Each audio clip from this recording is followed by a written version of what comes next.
ఒకటే అప్పీల్ చేస్తా. ఇన్ఫ్యాక్ట్ నాకు ఓటు వేయని వారిని కూడా నేను ఇదే విజ్ఞప్తి చేస్తాను. అంటే నాకు ఓటు వేయకపోవడానికి వాళ్ళకున్న రకరకాల కారణాలు ఉండొచ్చు. కులం కావచ్చు, వాళ్ళకున్న వాళ్ళ పార్టీల అఫిలియేషన్ కావచ్చు, ఏదైనా కారణం కావచ్చు.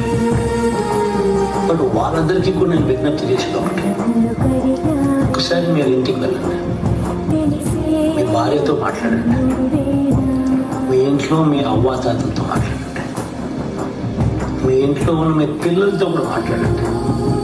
చిన్నపిల్లలు కదా, ఓటు లేదు కదా అని వాళ్ళను పక్కన పెట్టద్దు.